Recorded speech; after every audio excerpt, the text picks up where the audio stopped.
Hello everyone, CBSE board exams are near and are you afraid of them?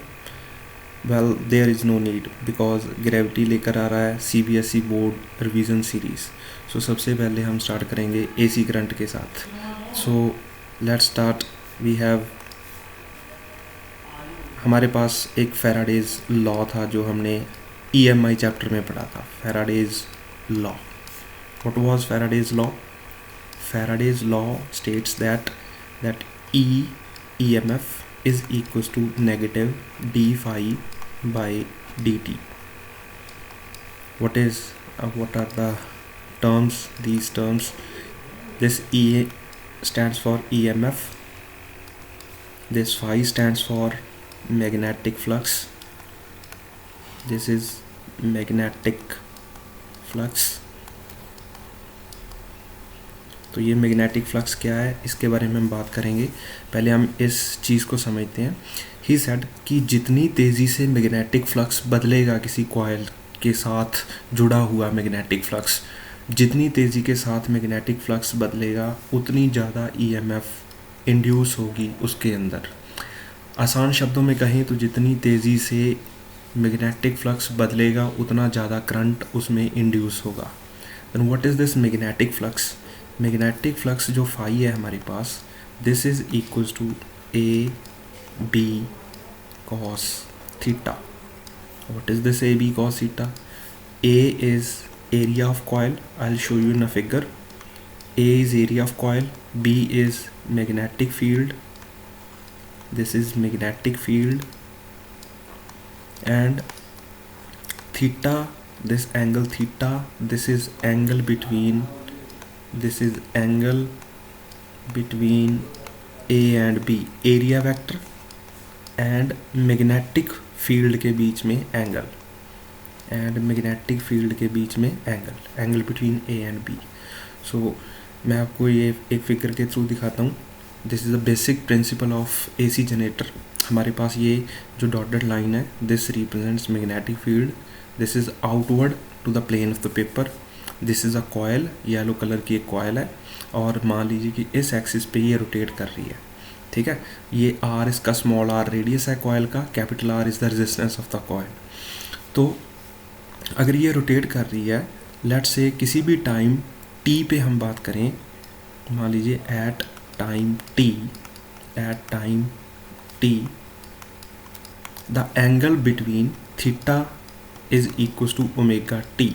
मान लीजिए कि ये ऐसे ओमेगा से घूम रही है तो टी टाइम में ये ओमेगा टी घूम गई, तो जो एरिया वेक्टर और मैग्नेटिक फील्ड में जो एंगल बना दैट इज़ ओमेगा टी.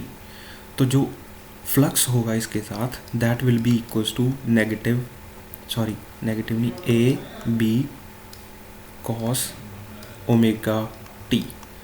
तो ये मेरे पास फ्लक्स आ जाएगा. तो इस कॉइल में जो ईएमएफ इंड्यूस होगा अकॉर्डिंग टू फैराडेज लॉ, तो ईएमएफ आ जाएगा मेरे पास E is equals to negative A B cos omega t. किसी भी टाइम टी पे ये फ्लक्स होगा.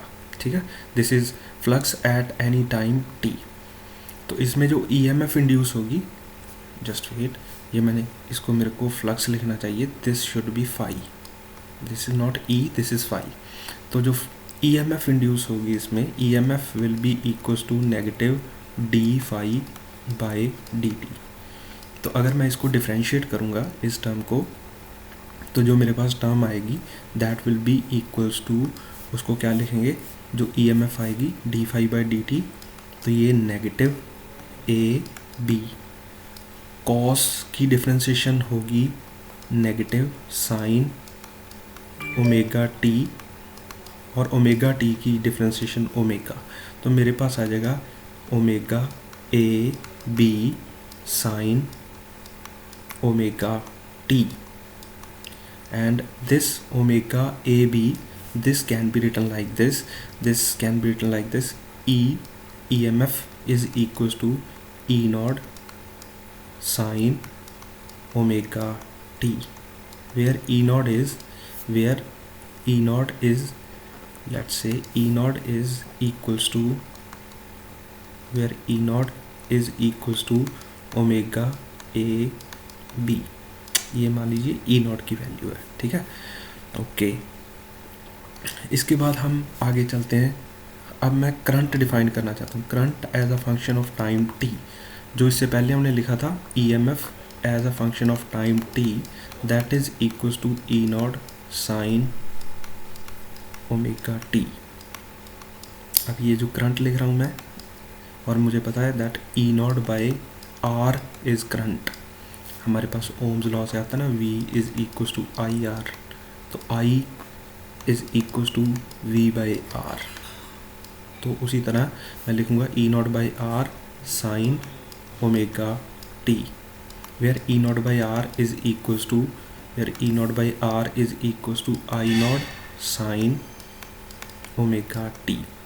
तो जो हमारे पास एसी करंट की इक्वेशंस आती हैं ना, वो यहाँ से आई हैं। वो बेसिक एसी करंट, जो एसी जनरेटर है उसकी वर्किंग से वो इक्वेशंस जनरेट हुई हैं, E not sine omega t and I naught sine omega T.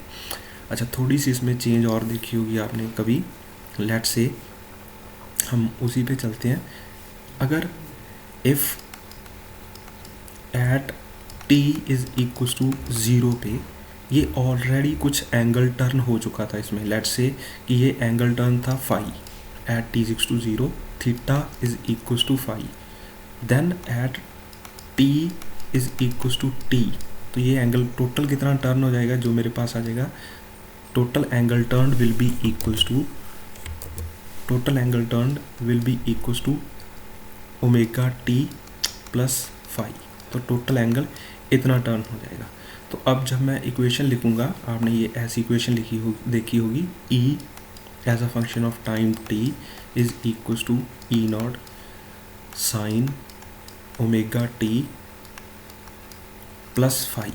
ये जो प्लस फाई है ये आपको बताता है कि at t is to zero जब आपने इसको देखा तो वो कितना टर्न हो चुकी थी ऑलरेडी, इस चीज़ को बताती है ये।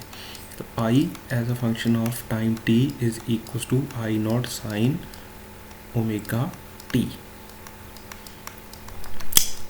ओके, अब अगर मैं बात करूं कि ये जो ओमेगा ओमेगा हम आई नॉट लिख रहे हैं, ओमेगा तो एंगुलर वेलोसिटी है कॉइल की, आई नॉट ई नॉट है, what is this, what are these terms, ठीक है। तो इस पे बात करेंगे। पहले हम ये देखते हैं कि एसी करंट का जो ग्राफ है वो हम कैसे प्लॉट करते हैं। लेट्स से ऐसे हमारे पास है, इधर मान लीजिए आई नॉट करंट है और इधर टाइम टी है, तो इसका जो ग्राफ आपने देखा होगा दैट्स लाइक दिस। तो ये ऐसा इसलिए बन रहा है because of this sine, this is a sinusoidal curve, तो ये साइन का ग्राफ है इसीलिए ऐसा बन रहा है। ईएमएफ का भी ऐसे ही होगा। अच्छा, ये तो साइन का ग्राफ आ गया। कभी कभी हमें एसी करंट को ऐसे भी रिप्रेजेंट करते हैं हम, आपको देखने को मिल सकता है कहीं ये कुछ ग्राफ ऐसे आ जाए तो let's say it's like this is also AC current, this is not a sinusoidal curve और इसकी इक्वेशन ये नहीं होगी, but this is also AC. अगर डीसी करंट को हम रिप्रेजेंट करें तो आपने देखा होगा कि यहाँ पे एक स्ट्रेट लाइन ड्रॉ की है, तो दैट इज डीसी करंट, ये डायरेक्ट करंट है, ठीक है। इधर टाइम है, इधर करंट है, ये समय के साथ नहीं चेंज हो रहा। और एक डीसी करंट का ग्राफ आप ऐसे भी देख सकते हो, तो आपको पता होना चाहिए कि ये भी डीसी करंट का ही ग्राफ है, ठीक है। अगर ऐसे बना हो तो दिस इज ऑल्सो डीसी, ये डायरेक्ट करंट। तो एसी का मतलब है जो अपनी डायरेक्शन चेंज करे, और डीसी का मतलब है जो अपनी डायरेक्शन चेंज ना करे, वो एक ही डायरेक्शन में फ्लो करे, that is AC and DC current की ये बेसिक इसमें डिफरेंस है, ठीक है। इसके बाद हमारे पास कुछ और चीज़ें हैं जिसे हम बोलते हैं ERMS। तो मैं पहले एक बार इक्वेशन लिख लूँ, E is equals to E not sine omega t plus phi, कुछ ऐसा। If phi is equals to zero तो जो EMF की इक्वेशन आ जाएगी, EMF as function of time t that is E not sine omega t. तो ये equation आ गई मेरे पास। अब मान लीजिए आपने ये ई नॉट क्या है, हम बात कर रहे थे कि ये ई नॉट क्या चीज़ है। ई नॉट क्या चीज़ है इसके बारे में हम पता करेंगे। मान लीजिए हमारे पास ये AC करंट ऐसे फ्लो कर रहा है, ठीक है। तो इसकी अगर आपको एवरेज वैल्यू निकालनी हो फॉर वन साइकिल, यहाँ तक, यहाँ से लेके यहाँ तक एक एवरेज वैल्यू, इसको हम ऐसे लिखते हैं I average, this is I average. तो एवरेज वैल्यू कैसे निकालोगे? एवरेज वैल्यू निकालोगे अगर तो that will be equals to zero, because जितना करंट क्लॉकवाइज फ्लो किया उतना ही एंटी क्लॉकवाइज, तो इन दोनों का जो सम आ जाएगा दैट विल बी ज़ीरो। तो हम ऐसे एवरेज नहीं लेते, हम एक नई चीज़ इंट्रोड्यूस करते हैं, that is IRMS, root mean square value. तो ये IRMS क्या है? हम पहले स्क्वायर करेंगे करंट की इक्वेशन का या EMF की इक्वेशन का, फिर उसका मीन लेंगे, फिर उसका रूट लेंगे, दैट विल बी IRMS। जैसे मान लीजिए इस इक्वेशन का मैं स्क्वायर करूं तो मेरे पास E as a function of time t, इसका जो स्क्वायर आ जाएगा मेरे पास, that will be equals to E0 square sine square omega t। अच्छा, तो अब RMS कैसे निकालते हैं? अगर मान लीजिए मेरे पास करंट है I is equals to dq by dt। What is dq by dt? This is instantaneous current. और अगर मैं इसको ऐसे लिख दूं दैट I is equals to dq is equals to I dt, और दोनों तरफ इंटीग्रेट कर दें तो this will be total charge, this is total charge, this is total charge, ये टोटल चार्ज फ्लोन हो गया, ठीक है। तो जो मेरे पास आई एवरेज लिखना है या EMF एवरेज लिखना है, लेट्स से आई एवरेज लिखता है, तो I average is equals to total charge flown upon total time taken. तो total charge upon total time, total charge flown upon total time taken, total time taken, ये आ गया। तो total charge को हम लिखेंगे आई डी टी के साथ, so this is I D T upon D t, तो ये मेरे पास एवरेज आ जाएगा। और अगर हमें रूट मीन स्क्वायर लेना है तो हम इसको लिखेंगे ई स्क्वायर एवरेज, इसकी एवरेज लिखनी है तो इसी फॉर्मूले से हम, जो हमने अभी ये ड्राइव किया, इसी से ही हम लिखेंगे। तो मेरे पास आ जाएगा E0 square sine square omega T integral, और इसकी हम लिमिट पुट करेंगे 0 से लेके 2 पाई बाई ओमेगा तक, ये टाइम पीरियड है, यहाँ से लेके यहाँ तक का टाइम पीरियड है, तो ये आ गया divided by total time 2 pi by omega. अगर आप इसको सॉल्व करोगे you will get E0 square by 2, ये मैथ्स है, ये आप इसको कर सकते हो solve, this is basic maths. तो ये वैल्यू आ गई मेरे पास। अब ये मैं इसका मैंने स्क्वायर कर लिया, इसका मीन ले लिया, तो अब हम इस पे रूट लेंगे। तो जो E0 square by 2 under the root आएगी value, that is equals to E0 by under root 2, and this thing is called ERMS। इसे हम बोलते हैं ERMS, ये रूट मीन स्क्वायर है, ठीक है।